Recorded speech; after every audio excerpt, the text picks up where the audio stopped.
आज दिनांक 20/5/22 या पुढे काय सांग आज पुण्यतिथी. हां, बालकृष्ण महाराजांची आज 31वी पुण्यतिथी आपण साजरी करत आहोत. या दिवसाची सेवा या ठिकाणी मी सादर करत आहे. श्रीमंत राजराजेश्वर परमहंस बालकृष्णानंद महाराज, परमहंस प्रेमल माताजी आणि ज्ञानेश्वर माऊलींना वंदन करून मी आजच्या प्रवचनाची सुरुवात करत आहे. तर आजच्या सेवेसाठी ओवी मी घेतली आहे. आवाज मोठा नाही. हे पुढं आजच्या सेवेसाठी मी ज्ञानेश्वरी अध्याय 3 आणि श्लोक क्रमांक 7 ओवी क्रमांक 68 या सेवेसाठी ही ओवी घेतली आहे. जो अंतरी दृढ परमात्मरूपी गूढ बाह्यांतरे रूढ लौकिका भावी. तर ज्ञानेश्वरी अध्याय क्रमांक 3 मध्ये आजच्या सेवेसाठी निरूपणासाठी ही ओवी घेतली आहे. तर ज्ञानेश्वरीमध्ये प्रत्येक अध्यायाचे काही वेगळं वेगळं वैशिष्ट्य आहे. तर ज्ञानेश्वरीचा हा 3रा अध्याय भगवान श्रीकृष्णांनी अर्जुनास गीता अगदी युद्धाचा समय सांगितले. त्यामध्ये जे आता 3रा अध्याय जसा कर्मयोगाला सांगितला, 5वा अध्याय संन्यास योगाला सांगितला, किंवा 6वा अध्याय ध्यानयोग, 12वा अध्याय भक्ती योग आणि समजा 18वा अध्याय मोक्ष संन्यास, असे काही काही ठराविक अध्यायामध्ये त्यांनी अर्जुनास खूप छान सगळा उपदेश केला आहे. तर 3ऱ्या अध्यायामध्ये त्यांनी सांगितलं आहे अर्जुना हा कर्मयोग आहे. तर कर्मयोग म्हणजे काय, तर त्यांनी इतकं छान समजून सांगितलं अर्जुनाला की अर्जुना प्रत्येक कर्म कर आणि अर्पण कर. तर कर्म अर्पण केल्याने काय होणार आहे, तर कर्म अर्पण केल्याने अगदी लहानात लहान जरी कर्म असेल तरी तू ते अर्पण कर. त्यांनी काय होईल, तर तू माझ्यापर्यंत येऊन पोचशील, सायुज्य पदाला येऊन पोचशील किंवा मोक्षाला येऊन पोचशील. परंतु अगदी निरीच्छ मनाने अगदी हे कर्म तू अर्पण जर केलंस तर नक्की माझ्यापर्यंत तू येऊन पोचशील. आणि त्या ठिकाणी भगवान म्हणजे ज्ञानेश्वरांनी ही ओवी टाकली, आता पार्था कळतही तोच भक्त तोच योगी उत्कंठा तया लागी अखंड. म्हणजे भगवंताला म्हणजे त्यांना अशा भक्ताची इतकी ओढ असते की कधी मला असा भक्त भेटेल की जो सतत कर्म आपलं अर्पण करत राहतो. अशाच भक्ताची भगवंताला फार ओढ असते. भगवंत असं पुढे म्हणतात की पार्था, परंतु सगळे लोक काय असे नसतात. तर सगळे लोक कसे असतात की कर्म करतात, परंतु कर्माविषयी त्यांची इच्छा ते बाळगतात, म्हणजे अपेक्षा फळ. तर त्यांना कर्माचं फळ हे हवंच असतं. पण मग काय होतं, असं फळ जर त्यांना हवं असेल तर फळ त्यांना मिळतं, परंतु काय होतं ते जन्म मरणाच्या फेऱ्यामध्ये सतत अडकत राहतात. म्हणून तू अर्जुना असं करू नकोस, तू अशी भक्ती कर आणि सायुज्य पदाला जा. तर असं समजा एखादं असं म्हणू नकोस की हे कर्म खूप लहान आहे. उदाहरणार्थ आपल्या डोळ्यांच्या पापण्यांची असं लवतात, तर पापणी जरी लवली किंवा सुई दोरा जरी ओवला तर हे कर्म असं म्हणू नकोस की खूप लहान कर्म आहे. तर लहानात लहान जरी कर्म असेल तर तू या ठिकाणी मला अर्पण कर, म्हणजेच तू काय होशील, सायुज्य पदाला येऊन पोचशील, म्हणजे माझ्यापर्यंत येऊन पोचशील. आणि हीच भक्ती मला खूप आवडते. मग हाच आहे कर्मसंन्यास योग. परंतु मग ह्या भक्तीने काय होईल, समजा तर लोक असं करत नाही, निरीच्छ मनाने कर्म कुठलंच अर्पण करत नाही, मग ते जन्म मरणाच्या फेऱ्यात अडकतात. म्हणजेच काय होतं, त्यांना सतत जन्म मरणाच्या फेऱ्यात अडकल्यामुळं त्यांना सुखदुःखाचा भोग हा भोगावाच. भगवंत असं म्हणतात, अगं कर्मे जरी करावे तरी सुखदुःखा फळावे आणि भोगावया यावे देहा येता. मग कर्म करतात, अर्पण करत नाही, मग त्याची फळंही मिळतात, म्हणून त्यांना सुखदुःखाच्या फेऱ्यामध्ये अडकत राहावे लागते. म्हणून तू असं करू नकोस, निरीच्छ मनाने कर्म अर्पण कर, म्हणजे कुठल्याही कर्माविषयी आसक्तीही धरूच नकोस. हे मी त्या कर्मयोग म्हणजे अध्याय 3रा कर्मयोग ह्याचा मी थोडक्यात तुम्हाला सारांश सांगेन. आता ओवी अशी आहे की जो अंतरी दृढ परमात्मरूपी गूढ बाह्यांतरी रूढ लौकिका भाव. आता जो अंतरी दृढ, जो म्हणजे कोण, भगवंताला असं म्हणायचं जो. आता जो म्हणजे काहीतरी एका ठराविक व्यक्तीविषयी जो हा शब्द त्यांनी वापरला. आता जो म्हणजे कोण, तर जो म्हणजे अतिशय जो भगवंताच्या म्हणजे ज्ञानाने जो परिपूर्ण झाला आहे अशा व्यक्तीलाच त्यांनी जो हा शब्द वापरला. मग आता जो म्हणजे ज्याला ईश्वराविषयी पूर्ण ज्ञानी झाला आहे याला त्यांनी जो हा शब्द वापरला. मग आता कसलं ज्ञान झालं हो ह्या योग्याला किंवा संताला? कसलं ज्ञान झालं म्हणजे परिपूर्ण झाला? तर ह्या योग्याला किंवा संताला ईश्वराविषयीचं पूर्ण ज्ञान झालं. म्हणून पूर्ण ज्ञान जर झालं तर असाच भक्त अंतरे दृढ होऊ शकतो. ते पुढं आपण म्हणू. परंतु आता ज्याला पूर्ण ज्ञान झालं ईश्वराविषयी, मग कशा दृष्टीने त्याला ईश्वर भेटला बरं? तर त्याने खूप साधना केली. साधना केली जसं सद्गुरूंनी सांगावं तसं केलं. परंतु आणि मग इतक्या ध्यान योगामुळे त्याला ईश्वर भेटला. मग कशा रीतीने त्याला भेटला? तर त्याला ध्यान करून करून त्याचं आत्मस्वरूपाचं ध्यान केलं. निज स्वरूप, मूळ स्वरूप या ठिकाणी त्याने लक्ष देऊन ध्यान केलं आणि ध्यानामध्ये त्याला ईश्वर प्रगट झाला. आता ईश्वराचं शेवटचं रूप काय आहे? समजा आता ब्रह्म किंवा कैवल्य. ब्रह्म म्हणजेच कैवल्य, कैवल्य म्हणजे तेज आणि तेज म्हणजेच ईश्वर. मग ईश्वराचं शेवटचं रूप तेज आहे. मग जो कोणी योगी असेल तर त्याला तेज रूपात भगवंताने दर्शन दिलं. म्हणजे कुणी दर्शन दिलं? तर भगवंताने दर्शन दिलं. म्हणजे आपले सद्गुरू प्रत्यक्ष तेज रूपामध्ये अशा योग्याच्या पुढे किंवा साधकापुढे उभे राहतात. मग जर सद्गुरू तेजामध्ये उभे राहिले तर सद्गुरू हाच ईश्वर झाला आपला. सद्गुरू हाच देव झाला. सद्गुरू हे आत्मस्वरूप झालं. सद्गुरूंचे स्वरूपी चरण दिसतात किंवा सद्गुरू तेजामध्ये दर्शन देतात. मग हा तेज स्वरूप जो आहे तोच ईश्वर आहे. मग जो शब्द ज्ञानेश्वरांनी किंवा वापरला आहे की जो अंतरी दृढ किंवा असा जो ज्ञानी होतो, परिपूर्ण ज्ञानाने होतो, तर त्याला तो काय करतो? कैवल्याचा अधिकारी होतो. कैवल्याचा अधिकारी मोक्षाची सोडी बांधली करी की जयाची आपली तळवटू. मग अशा योग्याला की कुणाचा अधिकार झाला? तर ईश्वराला आपल्या मोठी धरण्याचं सामर्थ्य त्याच्या अंगी आलं. म्हणून इतकं त्याचं सामर्थ्य वाढतं की ईश्वराला म्हणजे मोक्ष तर लांबच राहिला, पण ईश्वराला त्यांनी इतकं जवळ केलं की सतत सतत ईश्वरच त्याच्याशी बोलतो. म्हणजे इतका भक्त हा ईश्वराला आवडतो जो आंतरिक दृढ. आता जो हे मी सांगितलं विश्लेषण केलं. आता आंतरिक दृढ. आता आंतरिक दृढ कोण असतं बरं? ते आंतरिक दृढ म्हणजे की अतिशय परमेश्वराविषयी इतकी निश्चल भावना, निवांत निश्चित भावना त्याच्या मनात असते की काही किती संसारामध्ये म्हणजे संसारात संकट येतात, किती कोणती संकट येतात, परंतु अशी कितीही संकट आली तरी हा योगी किंवा हा संत त्या आपल्या भक्तीपासून अजिबात वंचित होत नाही. त्याच्या मनात इतक्या सद्गुरूंविषयी दृढ भावना असते की माझा सद्गुरू ना हे सगळंच काही निवारण करून देईल. म्हणजे मला त्याच्याविषयी त्या भक्तीपासून तो अजिबात वंचित होत नाही. मग असा जो असतो तो अंतरी दृढ असतो. ईश्वराविषयी अत्यंत दृढ भावना त्याच्या मनात असते. मग एवढी साधना करून करून करून त्याचं काय होतं की आत्मस्वरूप त्याची स्थिर बुद्धी होते. इतकी स्थिर बुद्धी होते की कोणी काही त्याच्याविषयी बोललं किंवा इतर काही बोललं तर त्याची बुद्धी अशी चंचल होऊन सटकत नाही कुठे आजूबाजू. त्याला म्हणतात स्थिर बुद्धी. मग ईश्वराविषयी स्थिर ज्ञान त्याच्या बुद्धीला. पण आता असा जर योगी संसारात जरी राहिला तो इतका अलिप्त राहतो, इतका अलिप्त राहतो म्हणजे संसार मुलाबाळांच्या संसारात जरी राहिला तर आपल्याला कधी कधी असं वाटतं अरे माताजी या संसारातच राहतात का? मग संसारात राहतात म्हणजे खरंच यांचं आहे का नाही कसं? म्हणजे एखाद्याला आता तुमच्या लोकांचं मी बोलत नाही, परंतु बाह्य लोकांचं असं बोलते की नवीन पाहणाऱ्याला असं वाटतं ह्या वय या तर ते मुलाच्याच संसारात राहतात. मग खरंच ह्या ईश्वर ज्ञानाने परिपूर्ण आहेत का नाही? पण तसं काहीच नाही. आता ह्या सगळ्या लोकांना आपल्याला माहिती आहे की माताजी म्हणजे काय आहे. तर माताजी म्हणजे सद्गुरू. आपलं तर सद्गुरू रूप आहेच, पण ज्ञानाने परिपूर्ण आहे. आणि अंतरी दृढताने म्हणते तर काही वेळेला काय होतं एखादं कर्म जरी अशा योग्याच्या अंगावर येऊन पडलं किंवा कर्म करायची वेळ आली तर कर्म जरी केलं ना तर तो असा काही दिवसभर त्या कर्मामध्ये अगदी फार वाहून घेत नाही. ते अगदी करत राहायचं म्हणजे अजिबात त्यातून बाहेर डोकंच काढायचं. आपलं कधी कधी तसं होतं एखादी गोष्ट करायला लागलं की दिवसभर त्याला वाहून घेतल्यासारखं. पण तसं योग्याचं किंवा संताचं स्वरूप तो ते कर्म करून झटकन बाजूला होतो म्हणजे अलिप्त होतो.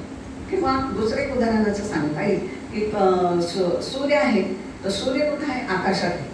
परंतु समजा आपण पाणी घेतलं तर त्याचं प्रतिबिंब पडलं कोणाचं? सूर्याचं प्रतिबिंब पडलं तर त्या सूर्याला काय पाण्याचा स्पर्श झाला का? नाही ना. तसं जर एखादा योगी संसारात जर राहत असेल तर योगाला काय संसार चिकटतो का? नाही. संसार अलिप्त आहे आणि योगी पण अलिप्त आहे, तेच सांगायचं. किंवा कमळाचं फुल आहे, कमळाचं जर फुल असेल तर ते पाण्यातच असतं रात्रंदिवस. मग रात्रंदिवस कमळ फुल पाण्यात आहे, पण बाजूला जर काढलं तर त्याला पाण्याचा स्पर्शच नसतो, इतकं ते कोरडं ठणठणीत असतं. म्हणजे हे सांगायचं, पाणी वेगळं आहे आणि कमळ फुल वेगळं आहे, म्हणजे त्याच्यातच राहून अलिप्त आहे. तसं आपण काय आपण संसारातच आहोत आणि हे फार छान आहे. संसार पण करा, योगाभ्यास पण करा, ध्यानी योगी व्हा. इतकं माताजींनी इतकं छान त्यांनी शिकवलं. आपण सांगितलं नाही संसार सोडून अरण्यात जा किंवा डोंगरात करा, असं काही नाही सांगितलं. तुम्ही त्यातच राहा, तरी पण अलिप्त राहा, असं हे त्यांचं आपल्याला शिकवलं. मग हे आणि आंतरिक दृढ काय, तर आपण त्यातच राहायचं, तरी ईश्वरीय साधना करायची. आपलं जे काय जे होईल काय सगळं, त्याच्यानंतर तुम्ही ध्यान करा, जप करा. याला म्हणतात आंतरिक दृढ. म्हणजे ईश्वराला किंवा सद्गुरूंना किंचितही विसरायचं नाही. आणि असा हा योगी व्यवहार कुशल इतका असतो ना, की आपल्याला मला तर कधी कधी असा प्रश्न पडतो, एखाद्या ठिकाणी बांधकाम चाललंय, आपल्या घराण्याचं का घ्यायचं होईल, बांधकाम चाललंय. बांधकाम जर चाललं तर चाललेलं असतं सगळं, पण माताजी इकडे बसलेले असतात, पण इकडनं सुद्धा त्यांना ते कळतं की ते व्यवस्थित चाललंय का नाही. किंवा एखाद्या बाजारभाव काय खरेदी करायची असेल तर ते इथून पण व्यवस्थित सांगतात की नाही, अमक्या अमक्या भावाने ते मिळेल. का बरं सांगतात की त्यांची जी ईश्वरी बुद्धी आहे ती सतत त्यांच्याशी इतक्या संलग्न आहे की अजिबात त्या विचलितच होत नाही. आणि आत्मबुद्धी ती स्थिर. आणि कधी कधी असं मला वाटतं की व्यवहार कुशल, आता ह्या व्यवहाराचं ज्ञान मी घेतलं कधी बाबा, कारण काही माहितीच नाही. व्यवहार हा किती वेगळा आहे की नाही, पण तरी पण व्यवहार कुशलच असतात. म्हणजे बऱ्याच वेळा असा अनुभव येतो की त्या कुठल्याही व्यवहारात, म्हणजे माताजी म्हणा किंवा इतर कोणी संत म्हणा, असे कुठल्याही व्यवहारात फसत नाही. हे मला माहिती. फसणार आहे अतिसामान्य असतात, पण योगी असा फसत नाही. म्हणून तो आंतरिक दृढ कोणासाठी, ईश्वराला संलग्न असतो. सतत त्यांची ईश्वरीय बुद्धी सतत लागून असल्यामुळे ईश्वर सतत त्यांच्याशी किंवा ह्या असा योगी ईश्वराशी सतत संवाद साधत असतो. त्याला म्हणतात आंतरिक दृढ. आता हाची सेवा करून करून हा योगी का हे झालेला असतो, कुठलाही व्यवहार त्याला बाधत नाही, काही नाही, किंवा कर्म अगदी करून मोकळा होतो, व्यवहार कुशल असतो. याला अशा योगाने इतकी साधना केलेली असते की याच्या याच्या मुखावरती अत्यंत तेज किंवा सर्व आपल्या शरीरावर तेज असतं. आता ज्याला समजा दिव्य दृष्टी वगैरे असेल किंवा साधकाने तर साधना करून करून काहींना दिव्य दृष्टी येते, सगळ्यांनाच येते असं नाही, ते त्याचंच. तर अशा दिव्य दृष्टीने सुद्धा कळतं की माताजी समजा आल्या किंवा तिथं बसल्या तर आपल्याला दिव्य दृष्टीने काही दिसतं का, तर दिसतं म्हणजे काय दिसतं की माताजींच्या देहाभोवती पूर्ण तेजयुक्त असा हा साधू किंवा योगी दिसतो. त्याच्या भोवती तेज आहे, त्याचं मुखकमल तेजाने चमकतं. आपण उगीच तुम्ही निरीक्षण करा की तेजाने देहावर तेज आहेच आहे, किंवा त्याचे डोळे पण तेजाने लुकलुकतात. सूर्यचंद्राचं तेज ह्याच्या डोळ्यामध्ये असतं. म्हणजे साधना करून किंवा आंतरिक जो दृढ योगी असतो तो आंतरिक दृढ कशाविषयी आहे, ईश्वराविषयी आहे. आणि ईश्वराचं परिपूर्ण ज्ञान त्याला झालेलं आहे, म्हणून तो इतका आंतरिक दृढ राहून ईश्वराशी एक संलग्न राहिल्यामुळे त्याचं हे सगळं परिवर्तन झालेलं असतं. याला म्हणतात आंतरिक दृढ. सतत ईश्वराच्या नामाशिवाय याच्यामध्ये काहीही येतच नाही त्याच्या मनामध्ये. आपण कर्म ती आपल्याला सांगितले माताजी, कर्म अर्पण करा, सतत सांगा. दिवसातून तुम्हाला आठवण, सकाळी नाही का आठवण, मग चहा पिताना अर्पण करा. परत दुपारी काय करा, परत चहा पिताना, 4 वाजताचा चहा पिताना परत अर्पण करा. ह्या त्यांनी युक्त्या सांगितल्या.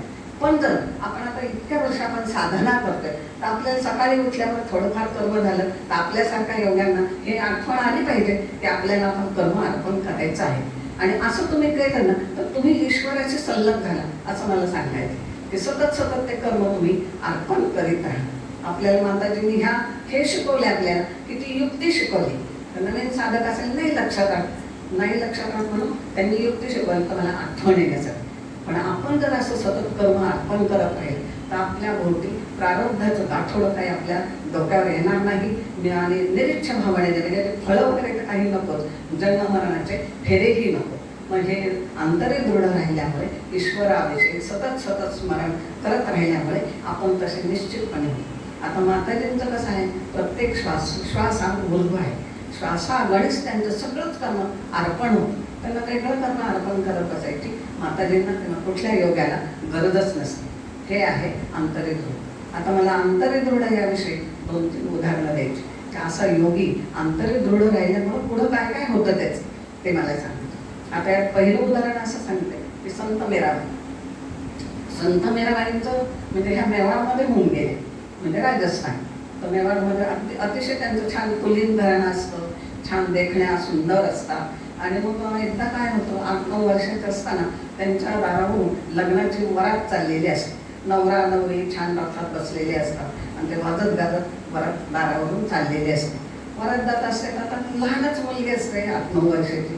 तर तिला ते कुतूहल वाटतं की काय चाललंय वाजत गाजत. खिडकीतून ती दबावून बघते. मग हे तिला दिसतं की नवरा नवरी चाललेले आहे. नवरा नवरी चालले म्हटलं तर मग तिला मग ती पटकन आत जाते. त्या आईला विचारते, आई त्या नवरीला नवरा आहे, मग मला नवरा कधी मिळणार, माझा नवरा कोण, असं म्हटल्यावरती आई आपली सहज सांगून जाते की हे कृष्ण भक्त सगळे असतात. आई सांगा तुझा नवरा कशाला शोधायला जायला पाहिजे, तुझा नवरा आहे का, हा इथंच नाही, हा कृष्ण आहे ना, हाच तुझा नवरा आहे. सहज आपण माणूस बोलतो तसं आई बोलून गेली की हा कृष्ण आहे, बाहेर शोधायला जायची गरजच नाही तुझ्या नवऱ्याला म्हटलं. तर हा जे म्हणजे मूर्ती आहे हा कृष्ण आहे ना, हाच तुझा नवरा आहे.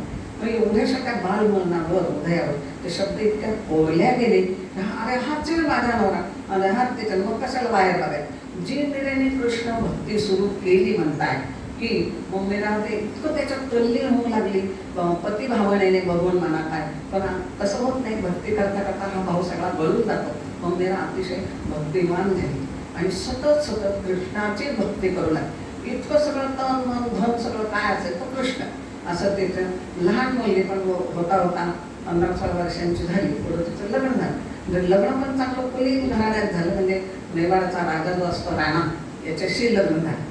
लग्न झाल्यानंतर मी सासरी गेली, पण जाताना आपली कृष्णमूर्ती बरोबर घ्यायला विसरली नाही. आईबापांनी चित्र काही बाकीचं दिलं, पण बाकीचं तिला रसच नव्हतं. तिला रस होता आपल्या कृष्णमूर्ती, कारण तेच तिचा जीवाभावाचा सखा.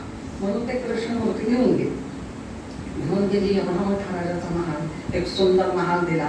तिथं मीराबाईने आपली पहिली मूर्ती ठेवली. तिचं चित्त त्या सगळ्या कृष्ण, सगळं सजवलं बिजवलं, सगळं काही व्यवस्थित होऊ लागलं. आणि मग आता ते पहिल्या रात्री सगळे त्या राजाबरोबर ती गेली महालात. तर पहिल्याच रात्री मी सांगून टाकलं, हे बघा तुम्ही काही माझा नवरा बिवरा नाही, माझा नवरा कोण आहे, कृष्ण. आणि ते लहानपणीच त्या कृष्णाबरोबर माझ्या आईने सांगितलं, हा कृष्ण तुझा नवरा आहे, तुम्ही काही माझा नवरा बिवरा नाही. त्या राजाने काय केलं, थट्टेवारी नेलं, हसण्यावारी नेलं. देव कुठं हे असतो का म्हणे, नवरा असतो का, तो देव आहे, आपण माणूस आहे, तर तसं कुठं असतं का. मग काहीतरी आपली बोलते म्हणून असं थोडे दिवस सोडून दे. हळूहळू होता सगळ्या राज्यात वार्ता पसरली की नाही म्हणे मीरा अशी म्हणते, मीरा अशी म्हणते. मग हळूहळू सगळ्या लोकांना लोक तिचा तिटकारा करू लागले. पण मीराच्या अंतरात जी भक्ती होती कृष्ण, काहीही केलं तर मीरा त्यापासून काही वंचित झाली नाही, वेगळी अलिप्त झाली नाही. तुम्ही काहीही करा, तिला उपाशी ठेवून पाहिलं, तिचा खूप छळ करून पाहिला, सगळं करून पाहिलं त्या म्हणजे राज्यातल्या लोकांनी म्हणा, म्हणजे राजवाड्यातल्या सगळ्यांनी. पण मीरा काय ते त्याला ती जुमानीतच नव्हती. तिचा कृष्ण आणि ती बस. मग होतं काय झालं, एक दिवशी राजाला खूपच रागच आला. त्यांना हे काय, हे राणी काय राजाला वारसच देणार नाही, मग कशाला येईल सांभाळा, असं म्हणून मग त्याने काय केलं, मीरा आपल्या भक्तीत तल्लीन असताना गेला राजा म्हणजे तिच्या महालात गेला. एवढं मोठं विषाचं कटोर तिच्या हातात दिलं, विषच नेऊन दिलं. म्हणजे हिचा काय उपयोगच नाही, रोज बसते तंबरा घेऊन तिथं देवाकडं, आपल्याला काय त्याचा उपयोग आहे, की नकोच आपल्या. ही राणी काय राज्याला वरच देणार नाही म्हणून ही नको नको म्हटल्यावर मग ते दिलं विष. आता मीरा त्या भक्तीत तल्लीन होती कृष्णाच्या. आणि मग मीरेने काय केलं, ते दिलं काहीतरी हातात, तिच्या काही लक्षात आलं नाही. हे जे देव भळे असतात ना, त्यांचं सगळं मन त्यांचं असलं ना, त्यांना कोणी काय दिले, कोणी खायला काय दिलं हे सुद्धा त्यांना कळत नाही. आपल्या माताजींचं सध्यांत हेच उदाहरण आहे. इथं व्यासपीठावर अवांतर विषयी मी ही गोष्ट सांगितली. तर अशा व्यक्तीने तिला विष दिलं.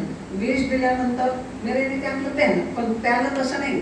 आधी विष हातात दिल्यानंतर पहिल्यांदा कृष्णाला नैवेद्य दाखवलं. आपण जे काय करतो ना, काय करतो ते सगळं आधी देवाला दाखवायचं असतं.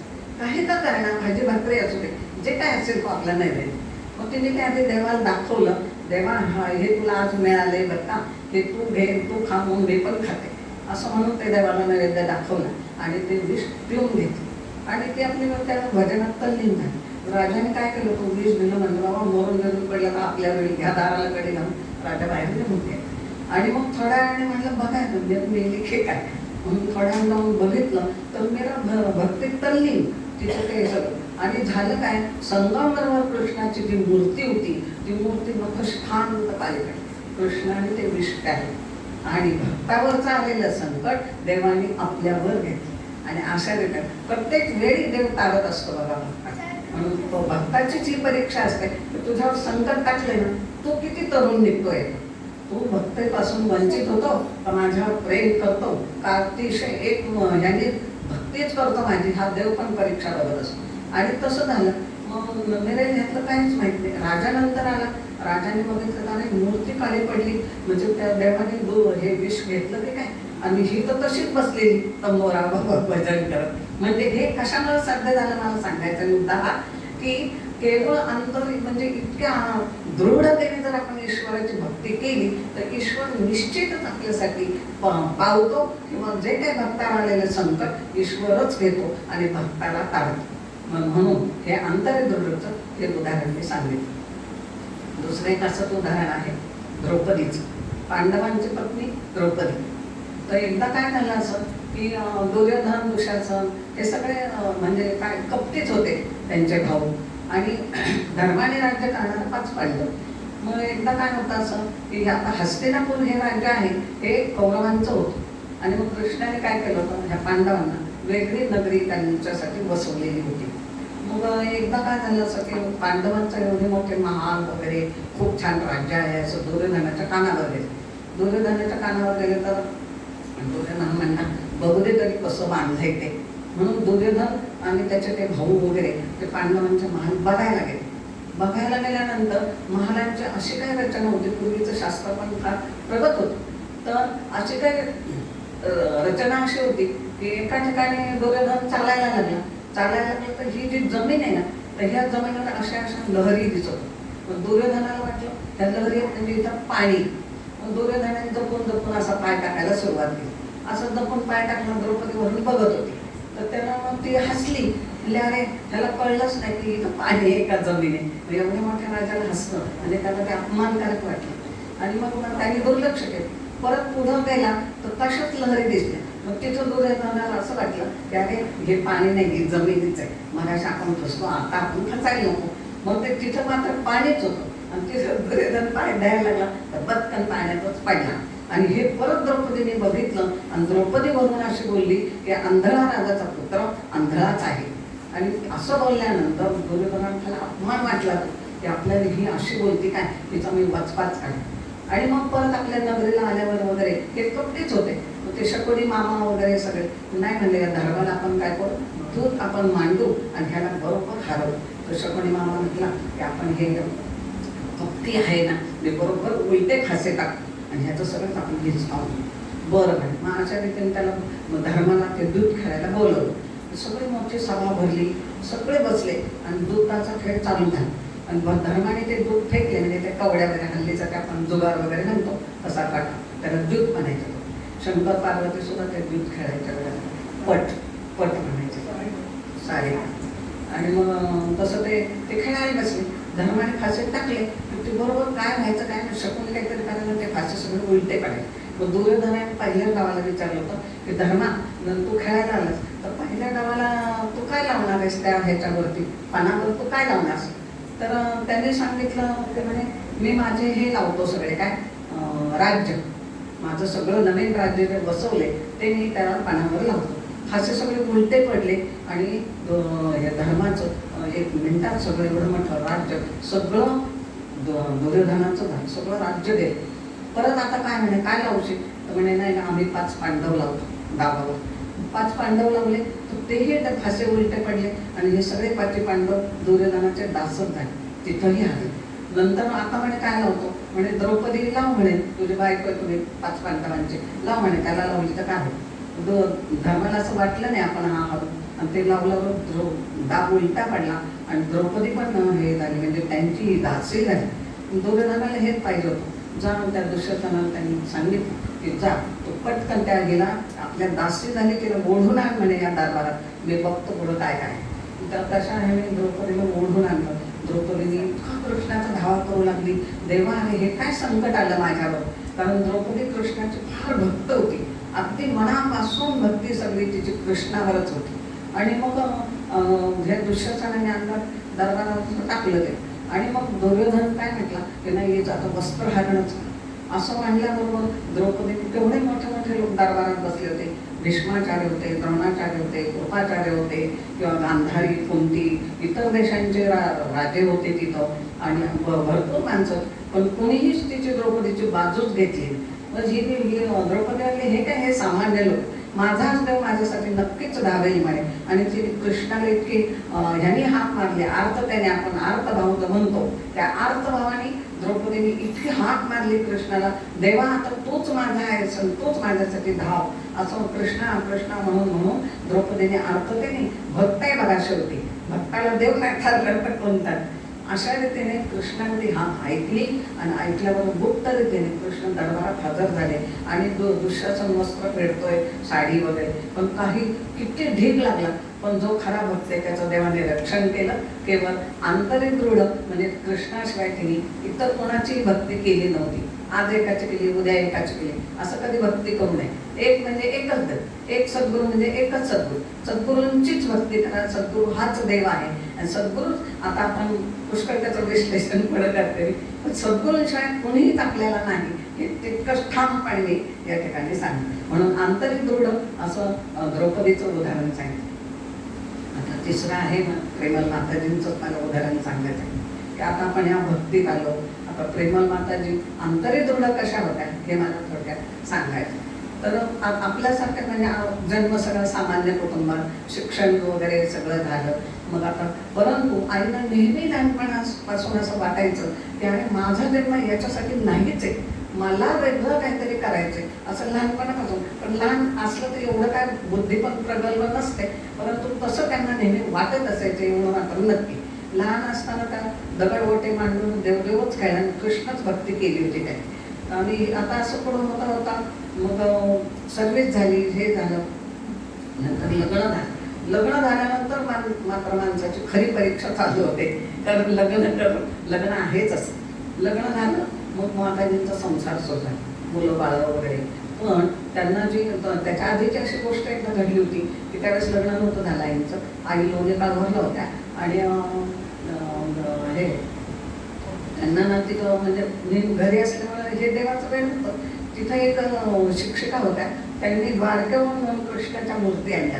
तर त्यांनी त्यांच्या एक मुलीला दिली. आणि आता ही कुणाला देऊ, ही कुणाला देऊ, म्हणजे त्यांच्या मनात हे सतत यायचं त्या बाईंच्याकडे. तर मग कृष्णाने स्वप्नात जाऊन सांगितलं की अगं मला द्यायचं आहे ना तुला, दुसऱ्या कोणाला देऊ नको, ती शिंदे गुरुची मुलगी आहे ना तिला मला दे, ती माझी बरोबर सेवा करेल, तीच माझी भक्त आहे, ती माझी सेवा करेल. असं म्हटल्यावर त्या बाईंना आनंद झाला, वा कृष्ण माझ्या स्वप्नात आलं, कृष्ण माझ्या स्वप्नात आलं, म्हणजे नवालाच वाटलं देव स्वप्नात येऊन देवाने सांगणं हे काही फार हे नाहीये, महान आहे तसं. मग देवाने सांगितलं, त्या बाईंना कोण आनंद झाला. दुसऱ्या दिवशी आईंना बोलवलं, आईचं काही लग्न झालेलं नव्हतंच. मग बोलवलं, म्हणे प्रमिला अगं हे देवानेच सांगितलं हे मला तुला द्याय, मग हे आता पुण्य तुझे तू बघ बाई काय. एवढी एवढीची कृष्णमूर्ती होती आणि अशा गुंग व्हायच्या त्या मूर्तीमध्ये, दिवसभर काही ना काही चालायचं. त्या मूर्तीला एवढे विषय दागिने केले, एवढं सगळ्यातलं, त्या मूर्तीला एवढे विषय मोत्याची माळ, सगळे एवढं समूह, खूप छान. ते दिवसभर तोच उद्योग, त्यांना दिवसभर तेच करायचं, त्या भक्तीतच त्या रमायच्या. अशी त्यांची कृष्ण भक्ती. पुढं होता नंतर लग्न झालं, कृष्णमूर्ती इकडं आली, लग्नही झालं. पण त्यानंतर एकदा काय झालं, आता कृष्ण विठ्ठल सगळे एक हे त्यांना बुद्धीत सगळं माहीत झालं, हा देवता वगैरे काय मूर्ती म्हणजे एकच आहे. मग पुढं काय झालं, एकदा आम्ही असं आमच्या आईवडील आणि आईंनी आम्ही असं पंढरपूरला आनंदाने नेतो. त्यावेळेस पंढरपूर अगदी साधं होतं, 25-30 वर्षांपूर्वीची गोष्ट आहे, अगदी साधं. तर आपल्यासारखे आपण लोक गेलो ना तर पंढरपूरला पहिल्यांदा दुकानात जातो की काय घ्यावं काय नको घ्यावं, काय म्हणजे वेगळं वेगळं नेतो की आपल्याजवळ नाही ना मग तेच घेऊन येतो. पण आईने तसं नाही केलं. आई जर गेल्या दादांना सांगून ठेवलं होतं मला काय आणायचंय पंढरपूर, मग आईने एवढ्याकडे छान विठ्ठलाची रुक्मिणीची मस्त काळ्या काशामधली 2 मूर्ती आणल्या जातात. तर इतके ते विठ्ठलाची मूर्ती आणली त्यांनी. इतकी सुंदर मूर्ती होती, एवढी एवढी शक्ती कमरेवर हात बी गेले, अगदी रेखीव. तर इतकी सुंदर मूर्ती त्यांनी पंढरपूर. आणि जाण्याच्या वेळेला काय झालं होतं, आम्ही ज्यावेळेस गेलो पंढरपूरला, तर आईनं हे कोणी सांगत नसायचं ते अमकं कर का तमकं कर, मार्गदर्शन वगैरे काही नव्हतं त्यावेळेस. पण मग आईने काय केलं होतं, एवढं पंढरपूरला जायचंय, एवढी मोठी चंद्रभागा आहे, महानदी आहे, मी तिला काय अर्पण करू, हा बुद्धित प्रश्न. आता कसं आपल्याला तर असं काही कधी आलंच नसतं, काय अर्पण करणार मध्ये, तर मी तिला काय अर्पण करू, मी तिला काय त्यांच्या मनाने ना भरपूर नाम त्यांनी लिहिलं. हो, काय नाम लिहिलं, विठ्ठल लिहिलं. तर ते किती लिहिलं का, 1000 लिहिलं तर का असे मला माहित नाही, पण एवढी मोठी वही होती ती, तेवढं ते नाम लिहिलं. आणि मग गेलो आम्ही पंढरपूरला. म्हणजे आई म्हटल्या नाही आम्हाला नावेत बसायचं, आम्ही ते नावेची सफर वगैरे केली. आणि तेवढी लिहिलेलं नाव त्यांनी असं बसून ते पाहिलं मी डोळ्याने, की ते नाम असं चंद्रभागेत अर्पण केलं. कोण त्या नदीला आनंद झाला असेल, माझ्यासारख्या देवीला, ह्या देवीने, म्हणजे आता ह्यांचं त्यावेळेस काही स्वरूप प्रगट झालं नव्हतं, तरी पण हे भक्ती करणं म्हणजे किती विशेष आहे. म्हणजे लहानपणापासून आपण म्हणतो ना बाळाचे पाय पाळण्यातच दिसले, तसं ते यांचे बाळाचे पाय पाळण्यातच दिसले. मग तरी पण दादांना आमचं सारखं ज्ञानेश्वरी वाच, ज्ञानेश्वरी छान आहे, असं येत असं त्यांना सतत उपदेश वगैरे असं. मग ती जी मूर्ती आणली, ह्या संसार पडला, मग रोज त्यात काय असेल कमी जास्त सगळं त्या मूर्तीला सांगायचं वगैरे असं रोजचं. आणि त्यावेळेस मग त्या सर्व्हिसला पण होत्या ना ससूनला. मग असं ज्या सर्व्हिसच्या बायका असतात स्त्रिया, त्यांना ही तारेवरची कसरत सगळ्यांनाच करावी लागते. लवकर उठायचं, स्वयंपाक करायचा, जायचं, परत आलं तेच करायचं. पण आईंना हे म्हणायचं हे किती दिवस हेच करायचं, उठा, डबा करा, दोन भांडे करा, परत कामाला जा, परत आणि परत तेच करा. तर त्याचा त्यांना कंटाळा पण आहे, पण करायचं काय, हा काय मार्ग सापडत नाही. त्यातून तो मार्ग बरोबर 86 साली त्यांना सापडला. आणि मग मात्र सगळं जीवाचं सोनच झालं. जे समजा आपण म्हणतो ना काय दुधात साखर, त्यांची दुधात साखर नाही पडली, यांची मधात साखर पडली आहे. मध आधीच गोड आणि त्यात अजून साखर, ती मधात साखर पडली ते. आणि मग जीवनाचा कायापालटच झाला. मग मात्र इतकी भक्ती केली आईने, इतकी म्हणजे जे हवं होतं ना जीवनात ते त्यांना गवसलं. अशा रीतीने गवसलं. मग गुरुजींची अनुग्रह झाला, आई साधना करू लागली. इतकं म्हणजे तन्मयतेने कधी त्याच्यात असं केलं, जसं गुरुजींचा अनुग्रह झाला, कधी त्यांनी खाडा केला नाही काय, की नाही आज जाऊ दे, राहिले का ध्यान, जाऊ उद्या करू, आजचे जप राहिले का जाऊ दे उद्या करू, अजिबात नाही. मग रात्री उशीर जरी झाला तरी अंतरुणापासून ती जप ते करायचं, किंवा ध्यान अर्धा तास कमी ते करायचं. म्हणजे खाडा कधी केला नाही. ते आंतरिक जी भक्ती असते ना माणसाच्या, ती बरोबर अशी उफाळून आली. आईने इतकी तन्मयतेने ते सगळं केलं, कधी कुठल्या संसाराचं ओझं सुद्धा वाटून देते. आई संध्याकाळी म्हणजे वनैत वगैरे असेल, सकाळी जाऊन त्या दुपारी 3-3:30ला घरी आल्या. ध्यान सकाळी केलं नसेल तर त्या ध्यान साधना करायचं, मग थोडा अर्धा तास कमी. आणि मग गुरुजींची प्रवचनं असेल, ती तर इतकी ओढ होती की कधी एकदा तिथं जाऊन बसते. मग ते कसं तरी भराभर ते स्वयंपाक वगैरे करायचा. आणि मग नेमकं निघालं की विवेक पाटलांचे वडील दारात, घरात आणि ह्या दारात, म्हणजे नेमकी त्या दारातच गाठ पडायची. हा निघाल्यात का, आम्हाला वाटलंच आम्ही घरात आलो की तुम्ही बाहेर जाणारच, हे ठरलेलंच आहे. असं नेहमीचे ते संवाद सुरू झाले. पण एक गोष्ट अशी असते की मौनामध्ये सगळं छान असतं. बोलू नाही माणसं, म्हणजे आपल्याला जे करायचं ते करायचं, पण बोललं मिळतं की मग आई म्हणजे हेचकटलं सगळं काम. मग आई हो काहीच नाही बोलायचं. ते घरात आले तर या करून सगळं ठेवलेले फक्त हाताने घेऊन देवाय. आणि मग त्यांना सोडून खाली जाऊन 4 पायऱ्या महाराज भेटायचे एवढेसे स्वानंदसारखे. आई नको ना जाऊ, नाही तर जात असली तर मलाच तू घेऊन जा. मग तो एक हट्ट असायचा. मग त्याच्यासाठी पण आई खाऊ करून ठेवायचा, पण त्याला तो खाऊच नका असायचा. त्याला आईचा हात धरून मंदिरातच यायचं. मग कसं तरी जा बाबा दत्तरेला तर वर टाकून चल. मग तर एवढंची ही जोड गोळी तर मग ते राहळकर म्हणजे रोज पाहिजे. किती देह थकत असेल बघा, हे मला सांगा की सकाळपासून आपण जर कष्ट करत असेल तर किती ह्या देहाने किती काम करायचं आणि किती शीन आहे. पण तर शीन ना एकदा गुरुजींच्या प्रवचनात बसलं की सगळं शीनच जायचं. मग आणखीन जास्त चैतन्य शक्ती एक ती गुरुजींची पण किरणं येत असतील, तसं त्यांना इतकं प्रसन्न वाटायचं. या लहान मुलाला धरून तिथं जायचं. पण विवेकने कधी त्या ह्याच्यापासून चुलबुल केली नाही, शांत बसायचं, सगळं ऐकायचं. कारण गाडी मिळायची खेळायला आणि ते सगळं घेऊन मग परत जोडगोळी रात्रीची घरी. म्हणजे असं त्यांनी पण खूप तपश्चर्या केली. म्हणजे असं होत नाही की ह्या फार महान आत्मा झाल्या म्हणून त्यांना काही कष्टच पडले नाही, सगळं ऐकतं नाही, असं कुणालाच होत नाही. तर जेव्हा हा कस लागतो भक्ती, आणि जेव्हा तुम्ही इतके निश्चयाने भक्ती कराल एखाद्या सद्गुरूंची, एखाद्या देवाची, तर तो पण आपली परीक्षा पाहत असतो की तू किती त्या भक्तीला उतरते, तर मी तुला प्रसन्न होईल. आणि आई खरोखरच ह्या भक्तीत उतरल्या आणि मग इतकी भक्ती केली. खरं गुरुजींनी शिकवावं, आईंनी करावं, गुरुजींनी शिकवावं, आईंनी करावं. मग साधनेत कधी कसूर नाही, ध्यानामध्ये नाही, काहीच नाही. अशा रीतीने मग त्यांनी ध्यान साधना वगैरे केली आणि कितीतरी गीतं त्यांना प्रगट झाली. आणि मग गुरुजी ह्याच्यातच गुरुजींना असं वाटायचं इतकी वर्ष मी सगळ्यांना शिकवतो, पण माझा असा एक जो साधक आहे की हा बरोबर तिथे येऊन मला तयार झाला. की जो परब्रह्म जे असतं, की जे काय आहे, ईश्वर कसा आहे किंवा काय, हे फक्त माझ्या एका भक्ताला समजलं. त्याने हाच भक्त खरं तयार झालाय. म्हणून गुरुजींना ह्या भक्ताच्या अतिशय मनात प्रेम असतं. गुरु असू द्या, अजून कुणी असू द्या, पण एखादा शिष्य खूप तयार असेल ना, सगळ्यांच्यावर गुरु प्रेम करतात, कोणावर नाही असं नाही, सगळ्यांना सारखं लेखतात, भेद करत नाही, काही नाही. तरी पण जो आवडता एक शिष्य होतो आणि तसा आवडता शिष्य आई झाल्या, कारण आईंची भक्ती गुरुजींना फार आवडेल. आणि मग कितीतरी ज्ञान, ते प्रेमळ गीतं म्हणजे एकापेक्षा एक परावाणीतून आलेले सगळे शब्द किती गोड आहेत, त्यांचा अर्थ आपण पाहिला. मग हीच आहे आंतरिक दृढ भक्ती, की केवळ या भक्तीला सद्गुरूंच्यावर अलोट प्रेम करणारं आणि त्यातून कितीतरी विज्ञान ज्ञान त्यांना प्रगट झाले.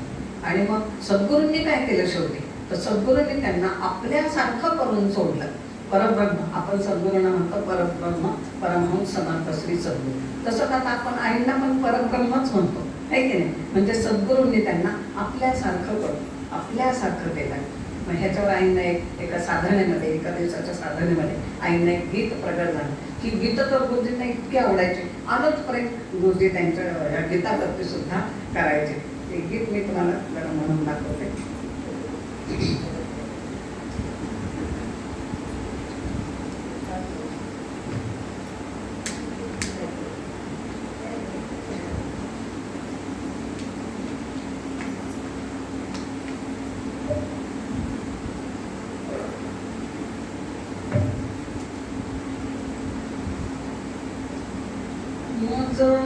देखत देखत परब्रह्म केले श्री गुरु राजे मज. देखत देखत परब्रह्म केले श्री गुरु राजे. आनंदे लतसे तनुही आज देखत देखत परब्रह्म केले श्री गुरु राजे. बीज मंत्र पाणी दिला जागविले जीवाला. जागुनी जीव विसावला शिवस्वरूप देखत देखत परब्रह्म केले श्री गुरु राजे. आत्मलीन शिवाई शिवलीन आत्मधाई. आत्मबुद्धी विश्विया डंकाजी गाजे मज. देखत देखत परब्रह्म केले श्री गुरु राजे. आत्मरूप विश्विसे चराचरात प्रभु हासे. आत्मरूप विश्विसे चराचरात प्रभु हासे. प्रेमला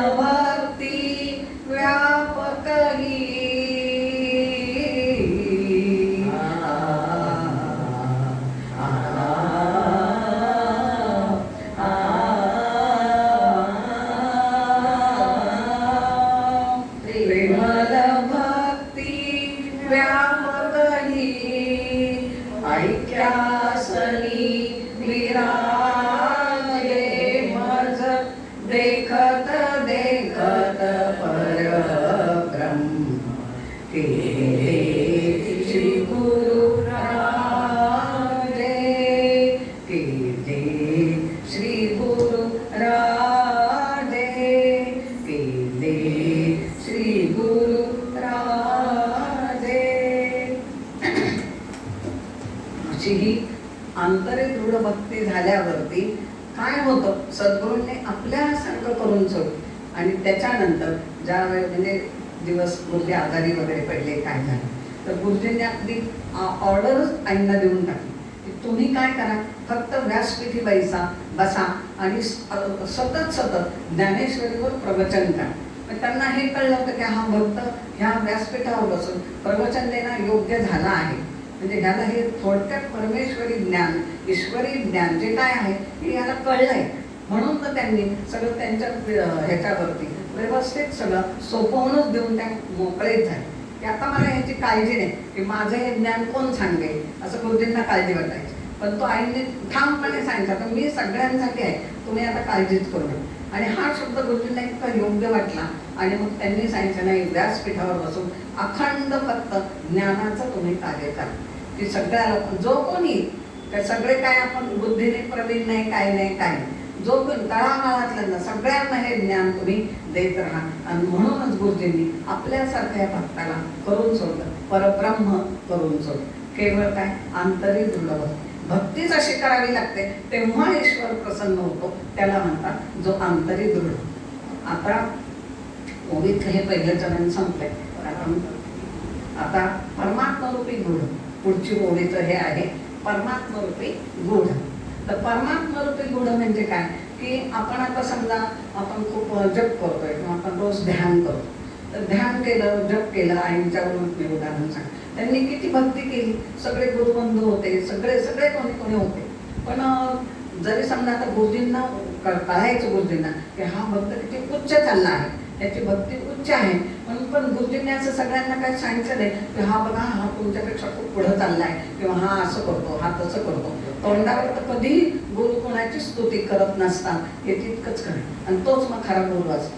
तोंडावर स्तुती केली, शिष्य भुरळून गेला, मग त्याचं काय झालं, सगळं वर चढलं असेल तर खाली पडून टाक, मग त्याचा काहीच उपयोग नाही. म्हणून तोंडावरती कधी गुरु असं स्तुती करत नाही, परंतु आंतरिक गुरूंना माहीत असतं की कोण कुठपर्यंत आलाय, हे तितकंच खरं. तर असं गुरुजींनी कधी सांगितलं नाही की आता तू खूप पुढं गेला आहे का, तुला साक्षात्कार झालाय का, काय झालं, काय नाही. आणि मग आईंनी पण कधी असं सांगितलं नाही विशेषण की समजा आता सगळे बरोबर जायचे ध्यानाला, प्रवचनाला, सगळेच असायचे बरोबर. मग काय ते गुरुबंधू, गुरुभगिनी, तर सगळ्यांना आईंना आलं एखाद्या प्रश्नाचं उत्तर विचारलं, तेवढं मात्र आई अगदी अचूक आणि योग्य द्यायची. मग बरोबर सगळ्यांनाच असं आवडतं असं नाही, काहींना आवडतं, काहींना आवडत नाही. हीच एक ज्ञान सांगणारे का गुरुजी तिलाच विचार, पण विचारता त्याला अर्थ काय झालं, त्यांना येतं म्हणून विचारतं, हे आपण समजून घ्यायचं असतं. तर भक्ती पण अशी करा की जो काही आपण हे करतो किंवा आपण जी साधना करतो, आईने कधी सांगायला गेलं नाही मी 3 तास ध्यान करते किंवा मी तो अर्धा तास ध्यान, 2 तास ध्यान करते, असं ध्यान लागलो, हे मला दिसलं, ते मला दिसलं आणि इतकं दिसलं आणि मग खूप काय झालं, असं इतरांना कधीच सांगितलं. त्याचं होतं काय, प्रौढी कधी मारू नये, आणि मारली तर अशी मारायची की त्यांनी पचेल. पण ही ध्यान साधना अशी आहे की जे आपल्याला दिसलं ना ते आपल्या मनात ठेवायचं असतं. मग आईने कधी कोणाला सांगितलं नाही की मी खूप ध्यान केलंय, मी खूप जप केले, 12 वाजले तर मी बसते, मी एवढंच करून मी झोपते.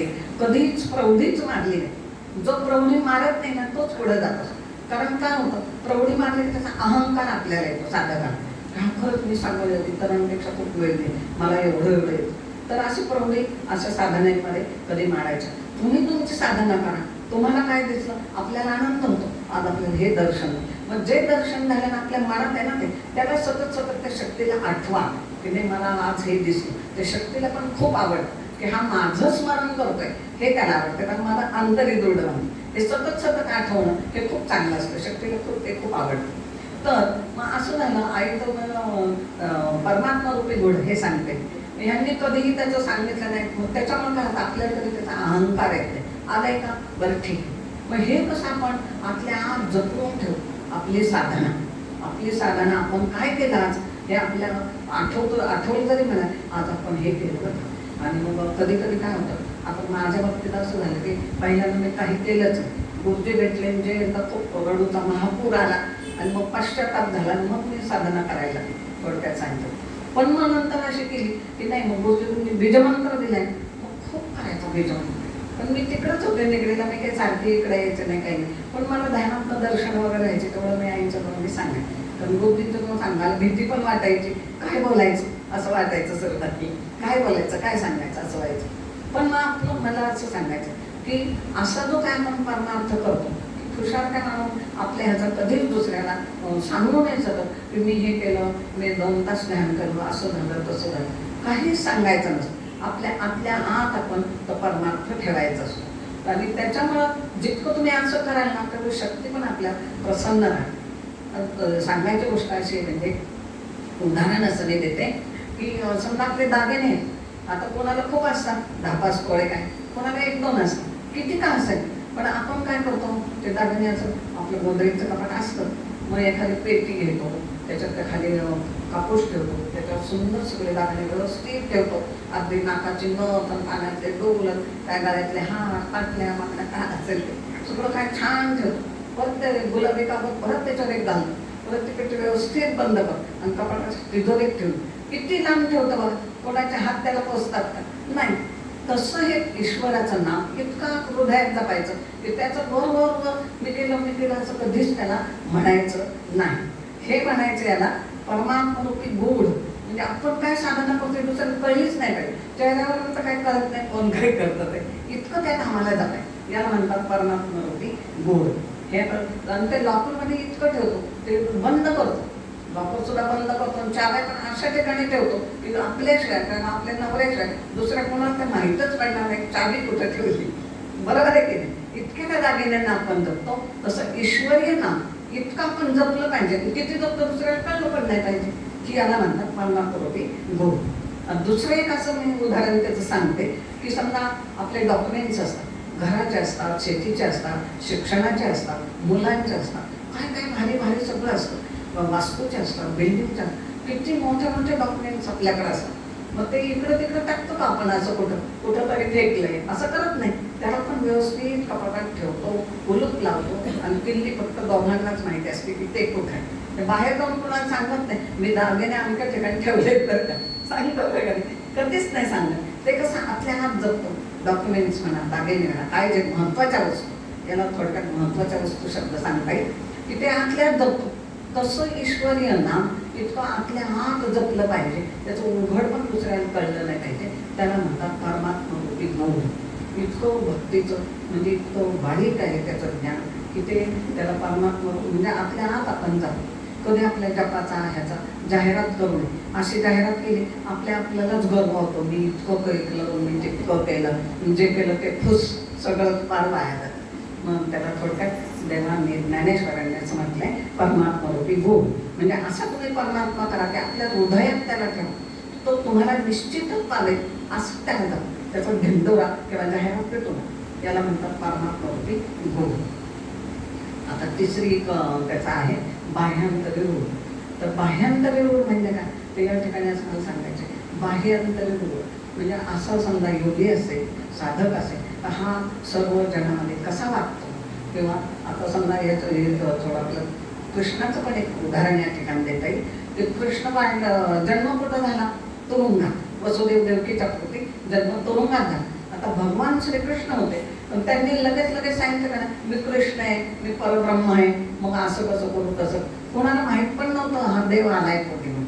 तो मग देवात महाविष्णूंनी जन्म घेतला, पण घेतला कुठे, तुरुंगात घेतला.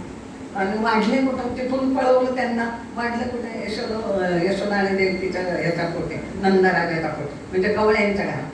तिथं वाढले, मोठे झाले. कृष्णाला माहित होतं, लहान पाळण्यात असताना कितीतरी त्या राक्षसीने वगैरे मारायला आले, पण फक्त दृष्टी फेकायची. म्हणजे त्या लहान बाळाला माहिती होतं मी कोण आहे, पण ते दाखवलं नाही, ते जपून ठेवलं नाही, दाखवलं नाही बाह्य. मग ते जपून ठेवलं आणि मग कितीतरी राक्षसींना मारलं, राक्षसांचा नाश केला. मग त्या लोकांना वाटायचं हे कसं काय होतंय बरं, एवढंसं लहानपणा मारतं कसं. आता तो कालिया नागाला एवढंसा कृष्ण, मग त्याला नदीत शिरून मारलं. मग त्या परब्रह्माला माहिती होतं मी परब्रह्म आहे, परंतु लगेच त्यांनी कोणाला सांगितलं नाही मी असा आहे, मला परब्रह्म मला परब्रह्म. तशा ह्या योगी आपल्यातच बसतात, आपल्यातच वाढतात. आता गराड्याला तर फार मज्जा येते बघ. गराड्याला चतुर्थी झाली ना की दुसऱ्या दिवस एकदम आनंदाचा, रिलॅक्स. मग पुष्कळ आम्ही चतुर्थीच्या दिवशी 5-5:30लाच उठून, पण दुसऱ्या दिवशी 8 वाजले तरी आम्ही काय अंथरूण सोडतो, विश्रांती, रिलॅक्स कर. मग चहा वगैरे करायचा, मग कोणीतरी पोहे करतं आणि मग मस्त हा योगी बसतो खडकात कोणावर, खुर्ची बिर्ची मस्त का. आणि सगळ्यांनी या, सगळ्यांनी या. तो तुम्ही सगळ्या त्याच्या हा योगी एक घास पण खात नाही, हे पण तिथलं कुणाला सोडणार नाही, जातीभेद करणार नाही. बाहेरचंही कोणी आलं तर त्याला घास नको घातल्याशिवाय म्हणणार त्याला आधी वाढा मग मी खाईन. सगळ्या जरी आम्ही म्हटलं ना तुम्हाला उशीर होत आहे तुम्ही खाऊन घ्या, पण अजिबात तसं खात. याला म्हणतात काय, योगीच आहे हा ना. आणि स्वतःचं रूप कधी प्रगट करत नाही, मला परब्रह्म म्हणा किंवा मला देव म्हणा. अहो गुरुजींनी एकदा मला सांगितलं होतं ध्यानामध्ये, फार पूर्वीची गोष्ट ना, आम्ही निगडीला वगैरे असताना, तर खूप सांगितलं म्हणजे एकदाचं ध्यानामध्ये सांगितलं होतं गुरुजींनी.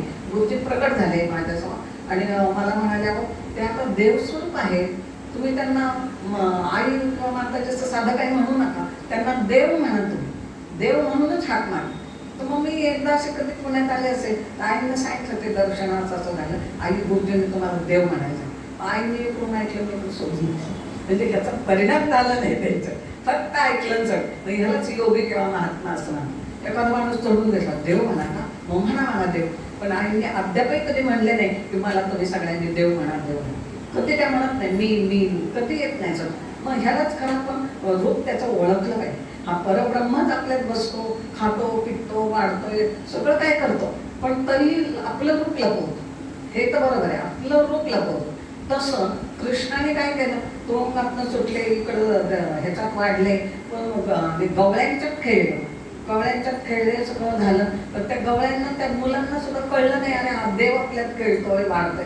त्यांनी कधी आपलं रूप प्रगट केलं नाही. तसं आई सुद्धा आपलं रूप कधी प्रगट करत नाही. ते कसं आहे, ते सगळ्यांना सारखं म्हणत नाही ना माणूस, मला असं म्हणा, मला असं म्हणा. याला म्हणतात बाह्यांतरी रूप. आणि लौकिक काय, 4-4 केलं.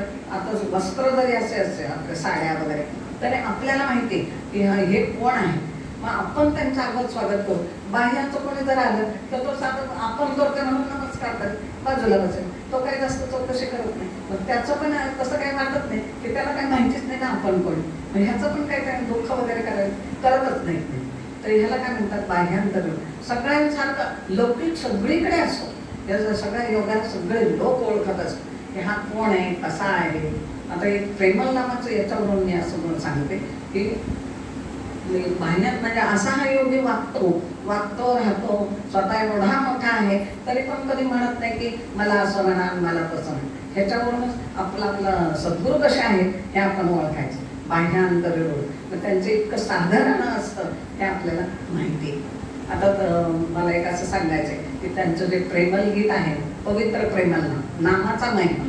तर मग ज्या वेळेला मला सद्गुरूंनी अनुग्रह दिला, परमहंसांनी, बाळकृष्ण महाराज, तर मी पण काय भक्तीत नवीनच होते. तर मग आपले जप वगैरे करायचं. तर करता पुढं काय झालं, बीजमंत्र करता ते बीजमंत्र कधी निघून जायचा बुद्धीतला आणि मी जप करायचे, ओम नमो भगवते प्रेमल माता आहे ना, तो कधी सुरू व्हायचा तर मला माहिती पण नाही पडेल, कारण ते रोज मी करायचे जप वगैरे व्यवस्थित. तर ते करता हे मंत्र कधी चालू व्हायचा आणि कितीतरी वेळाने मग जरा ध्यानावर म्हणजे आलं, मग कळायचं की आपण कोणतं नाम घेतो. 1-2 वेळा सांगितलं का ते जातं हेच येतं. असं खूप साधकांचं झाले की आपलं जे मूळ काय मंत्र जपत असेल ना, तर ते जाताना आईचं नाम तोंडात. म्हणजे आपला सद्गुरू इतका मोठा आहे की सतत आपल्याला त्याचं स्मरण होत राहतं. हे खूप छान आहे की सद्गुरूंचं स्मरण करा, म्हणजे आपल्याला कशाचीच भीती नाही. इतकी दृढ भक्ती होतं की ओळी कशी दृढ भक्ती करा आणि तरुण जा. येथे एकची लीला तरले, जे सर्व भावे मध भजले. काय तरी चरले मायाच्या. जो अशा योग्याची भक्ती करेल ना, त्याचं मायाजाल सगळं निघून जाईल. मायाजाल मोह माया, ते संसारात आपण पडलोय आणि सगळ्याचा मोह आहे आपल्या. मुलगी आली तिला करा, जावई आलं त्याला करा, आणि आमचं कोणाला त्याला करा. सगळं करत राहा. आपल्यासाठी कधी जगा, आपण आपल्यासाठी जगायला शिकलं पाहिजे. जगायचे म्हणजे काय, भक्तीच करायची आहे आपलं सगळं होऊन गेले. आणि जर हे तुम्ही करा तरच ह्याच्यात तुम्ही तरुण जा. तरुण झालं म्हणजे जन्म मरणाचे फेरे तुमचे काही काम अनुसारी ते सुटतील आणि तुम्हाला निदान आलं तर चांगल्या तरी ह्याच्यात तरी या हे तर नक्कीच. म्हणून आपल्या सद्गुरूंचं इतकं नाम नाही कोणचे हे करा, कुठले नाही मंत्र झाले ना त्याची काळजी करू नका. सद्गुरूंनाच फक्त सद्गुरू हाच देव आहे, सद्गुरू हाच आत्मस्वरूप आहे, आत्मतत्व आहे, निजस्वरूप आहे, मूळ स्वरूप आहे. मग ह्या जर भक्ताला ह्या सद्गुरूंना आपण जपलं म्हणजे नाम जपलं तर आपण आपणच तरुण जाऊ, भवसागर तरुण जाऊ हे मला सांगायचं. म्हणून आम्ही तर ते आईंच्या नामाचा मी महिमा सांगत होते. प्रेमल गीत, पवित्र प्रेमांना मला असं सांगायचंय की माझी ती नात आहे जुई म्हणून, ती छोटी होती पण थोडीशी अशी चांगलंच होती.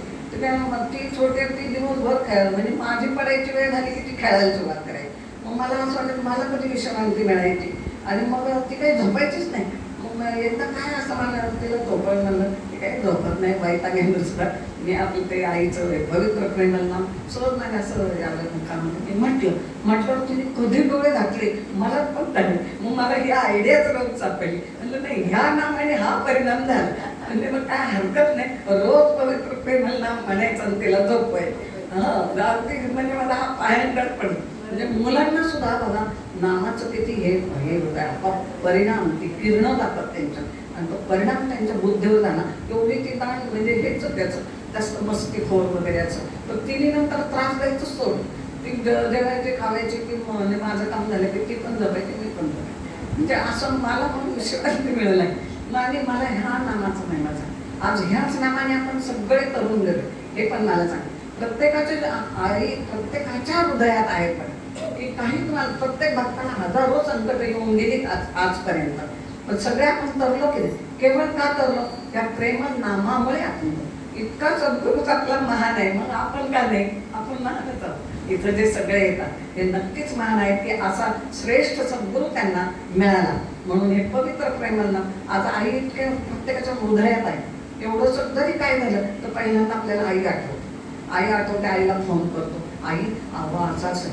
तर त्या जी सहस्त्रनामा आली ना जी भक्ताला आलेली आहे ती सहस्त्रनामाचा एवढा महिमा आहे की तो एखादा आई लगेच नाम सांगतात असं झालंय का, हे नाम जपा ते संकट तुमचं जाईल. अहो ह्या नामात पण महिमा आहे. आणि एकदा आम्ही ह्याला गेलो होतो भीमामोर्जा संगमावर, तिथं आम्हाला नरसिंह सरस्वती स्वामी भेटले म्हणजे दत्त अवतार. अगदी प्रत्यक्षात आम्ही इतकं पाहिलंय की प्रत्येक ठिकाणी गेल्यानंतर आईला इतक्या वेळा देव भेटलेले आहेत नाही पण हे अगदी आम्ही जवळून पाहिजे. तर एकदा आईने त्यांना विचारलं तेव्हा मला मग सगळे लोक सामान्य संसारातलेच प्रश्न विचारतात पण मला ते आवडत नाही. ते म्हणजे तसं नाही, तुमचा अवतार कार्य हे अशासाठीच आहे की जनसामान्य लोकांसाठीच तुम्ही आहे. मग तुम्हाला हेच कार्य करायचं आहे की त्यांचा उद्धार करायचा आणि असेच भक्त तुमचे होतील. मग आपण किती सामान्य होतो पण सतत आईने आपल्याला सांगणार आपण इथपर्यंत आलो की नाही ह्याच्याही पुढे आपण जाणारच आहोत. म्हणजे या प्रेमल नामामुळं की आपला हा हे उद्धार आपल्याला होईल आणि झालाच आहे असं मला म्हणायचं. तर ते पवित्र प्रेमल नाम त्याच्यावर इतकं सुंदर गीत आणि आपलं हृदय इतकं भरून येतं मी तो रोज म्हणतो. तेच मी आता एक गीत म्हणणार आहे. मग माझं प्रवचन संपलं असं मी कोरडराम देते प्रवचन.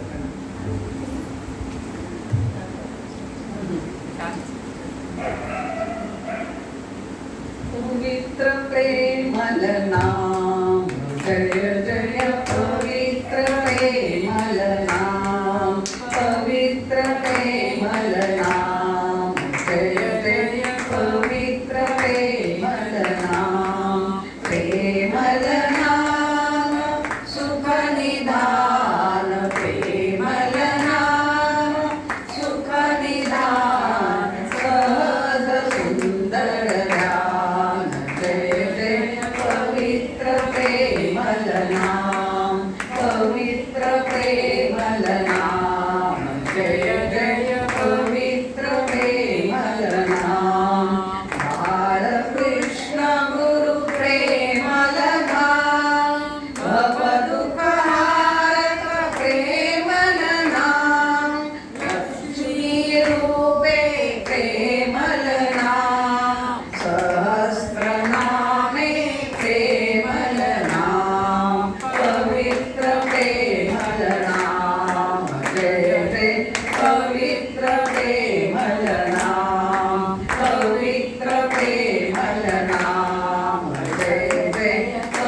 पवित्र प्रेमल नाम, आत्मस्वरूप हे प्रेमल नाम, सद्गुरु रूपे प्रेमल नाम, विवेक रूपे प्रेमल नाम, अनंत रूपे प्रेमल नाम, पवित्र प्रेमल नाम, जय जय पवित्र प्रेमल नाम, पवित्र प्रेमल नाम, जय जय पवित्र प्रेमल नाम, चैतन्य रूपे प्रेमल नाम, श्रद्धा रूपे प्रेमल नाम, देहि प्रगटे प्रेमल नाम, देहि प्रगटे प्रेमल नाम, प्रेमल नाम परम नाम, प्रेमल नाम परम नाम, पवित्र प्रेमल नाम, जय जय पवित्र प्रेमल नाम, पवित्र प्रेमल नाम, जय जय पवित्र प्रेमल नाम, पवित्र प्रेमल नाम, जय जय पवित्र प्रेमल नाम. मला असं सांगायचंय की आपल्या माताजी इतक्या महान आहेत, सगळ्यांच्यावर इतकं प्रेम करतात. हे विश्वचे माझे घर, हे त्यांच्या ठिकाणी इतकी सार्थपुरी आहे.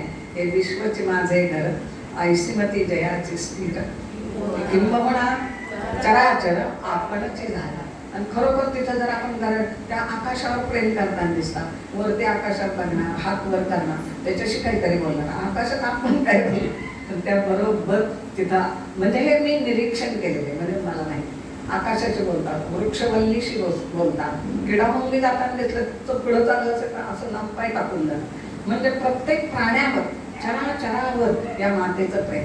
आणि अशी माता आपल्याला लाभली सद्गुरू, म्हणजे आपले सद्गुरू महान आहे, एवढं मला सांगायचंय.